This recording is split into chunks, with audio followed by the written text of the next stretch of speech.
श्री राम जय राम, श्री राम जय जय राम।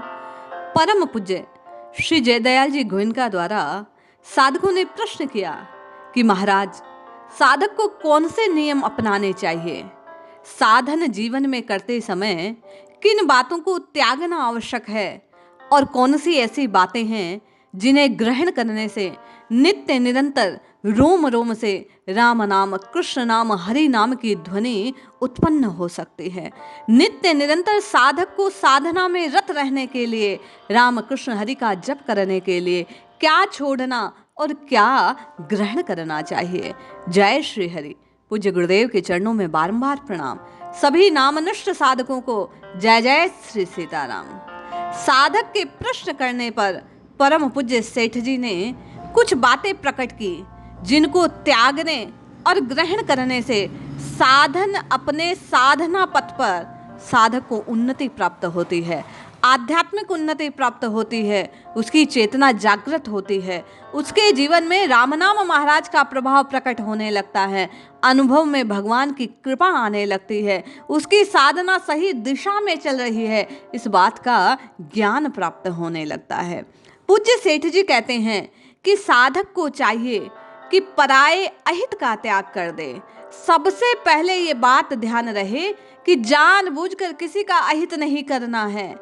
आप किसी के हित का यदि प्रयास कर पाएं, किसी के हित का काम कर पाएं तो बहुत अच्छा है, लेकिन यदि आपने किसी का अहित ना किया तो ये आपकी साधना को बढ़ाने वाला होगा।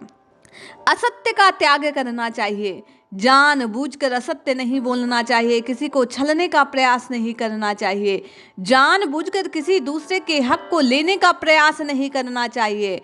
पर स्त्री पर पुरुष के स्पर्श का त्याग साधकों को करना चाहिए। जानबूझकर पुरुष के लिए पर स्त्री का स्पर्श और पर स्त्री के लिए पर पुरुष का स्पर्श ये पाप है। माता पिता, दादी, भाई, बहन इस प्रकार के जो हैं उनके लिए विशेष बाधा नहीं है, लेकिन जिसे आप जानते नहीं हैं। बीमारी की दशा में वैद्य, डॉक्टर या परिचायक स्पर्श कर सकते हैं, लेकिन जानबूझकर अन्यत्र कहीं आप किसी के शरीर का स्पर्श साधक होते हुए ना करें, ये नियम पालने योग्य है। क्रोध का त्याग करने से मन में क्रोध ना आवे, इसकी सर्वोत्तम रीति है कि मन में आ भी जाए तो उसे बाहर प्रकट ना करें। आने पर मिथ्या कठोर अपशब्द ना बोले, अन्य की चेष्टा ना करे, मार पीट आदि से बचना चाहिए। धीरे धीरे ऐसा करने पर क्रोध पर साधक विजय प्राप्त कर लेता है। पर अपवाद का त्याग ना करे, जानबूझकर किसी की चुगली, निंदा, बुराई ना करे। इन बातों की ओर प्रवृत्त होने से वैसे ही दुर्गुण स्वयं में आने लगते हैं। इसलिए साधकों को बड़े सावधानी पूर्वक पूज्य सेठ जी कहते हैं कि परनिंदा के विष से बचना चाहिए। मिथ्या साक्ष्य का त्याग कर देना चाहिए। झूठी गवाही आदि देने में विश्वास नहीं करना चाहिए। किसी का अहित करने का प्रयास नहीं करना चाहिए। अश्लील विनोद का त्याग, हंसी मजाक, गंदी बातें, ये सब साधकों के जीवन के उचित नहीं है। साधक को इन बातों से दूर रहना चाहिए। चमड़े के व्यवहार से बिल्कुल दूर रहें। जिन चीजों पे चमड़ा मड़ा हो उनको काम में ना लाए। मादक वस्तुएं यथा तंबाकू, बीड़ी, भांग, गांजा, चरस आदि का सेवन ना करें। इनसे दूर रहने का प्रयास करना चाहिए। समय नष्ट करने की जो भी प्रवृत्ति है, यथा ताश, चौपड़ आदि खेलने में, बातें करने में, अपने समय को साधक को व्यर्थ नहीं करना चाहिए। जो समय जरूरी कार्यों के पश्चात बच जाए उसमें केवल और केवल साधक भजन करना चाहिए, अधिकाधिक नाम जपना चाहिए। माला लेकर एकांत में बैठकर भगवान के स्वरूप का ध्यान करते हुए पूज्य सेठ जी कहते हैं निरंतर भगवान के नाम की रटना लगाने का प्रयास करना चाहिए। वैश्या, नित्य आदि से दूर रहना चाहिए। इन सब जो वैश्य सेवन की चीजें हैं इनसे साधकों को बचना चाहिए। सदाचार का नाश करने वाली जो भी बातें हैं, टीवी, सिनेमा, मोबाइल, इनसे दूर रहने का प्रयास करना चाहिए। जुआ आदि खेलने से साधकों को बचना चाहिए। अभक्ष्य का पान करने से, मांस मदिरा आदि से तो बिल्कुल दूर रहे और अधिक साधना करने के लिए प्याज लहसुन आदि तामसिक वस्तुओं से दूर रहना चाहिए। यदि दवा के रूप में सेठ जी कहते हैं लेना पड़े तो बाद में उसका प्रायश्चित करना चाहिए। हिंसा युक्त जूते आदि, मरे हुए पशुओं के चमड़े आदि को व्यवहार में नहीं लाना चाहिए। इन बातों को त्याग कर किए हुए पापों के लिए निरंतर भगवान के नाम का भजन करना चाहिए। आगे पूज्य सेठ जी कहते हैं कि कुछ ऐसी बातें हैं जिनको ग्रहण करने से ये त्यागने योग्य बातें धीरे धीरे अपने आप छूटने लगती हैं। सब में भगवत बुद्धि करने से, जहां तक बने जिस किसी से व्यवहार करना पड़े उसे भगवान को जानकर, उसे भगवान ही जानकर भगवत बुद्धि से व्यवहार करने से हिंसा का अभाव हृदय से स्वयं जाता रहेगा।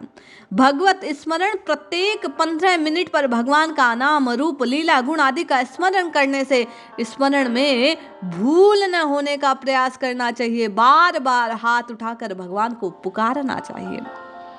सूर्योदय से पूर्व जागना चाहिए। ऐसा करने से स्फूर्ति बनी रहती है, जीव के मन में जागृति आती है और नाम जपने का, भगवान का भजन करने का समय अधिक मिलता है। प्रातः स्मरण, प्रणाम आदि करके भगवान को उठना चाहिए। माँ धरती को प्रणाम करना चाहिए, गुरुजनों का अभिवादन करना चाहिए। पद में बड़े हों किंतु उम्र में छोटे हों, उन स्त्रियों के चरणों को स्पर्श ना करे। स्त्री अपने पति और पिता को छोड़कर अन्य सभी पुरुषों को दूर से प्रणाम करे। संध्या गायत्री सेवन करना चाहिए। यज्ञोपवीत धारण करना चाहिए। कम से कम 108 बार अर्थात एक माला का जप प्रत्येक साधक को करना चाहिए। गीता अध्ययन करना चाहिए। प्रतिदिन भगवान के द्वारा कही हुई बातों को श्रवण करने से अर्जुन के समान आपको और मुझे भी मार्गदर्शन मिलेगा। अर्थ सहित गीता जी के भाव का चिंतन करना चाहिए। पूज्य सेठ जी कहते हैं सत्संग स्वाध्याय प्रतिदिन कम से कम करना चाहिए कि आधा घंटा 1 घंटा समय निकालकर संत की वाणी का, गीता जी का, रामायण का, भागवत का, भक्त चरित्रों का, अपने अपने धर्म ग्रंथी आदि जो सदग्रंथ हैं इनका स्वाध्याय अवश्य करना चाहिए। किसी संत के संग का यदि सानिध्य मिल जाए तो कहना ही क्या। भगवान के नाम का जप प्रतिदिन, भगवान के जिस नाम में आपकी रुचि हो उसका कम से कम 1000 बार जप करना चाहिए।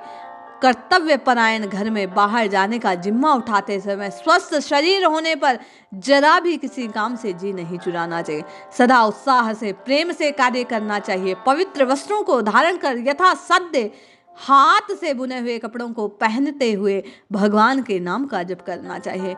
नियम पालन, निरीक्षण, प्रतिदिन कम से कम 15 मिनट अपने द्वारा किए गए कार्यों को देखकर ये जानना चाहिए कि संत जो बातें कहते हैं, जो बातें सदशास्त्रों में कही गई है, जिन बातों को गीता जी, रामायण आदि में, भागवत आदि में बतलाया गया, क्या वे हमारे जीवन में है या नहीं।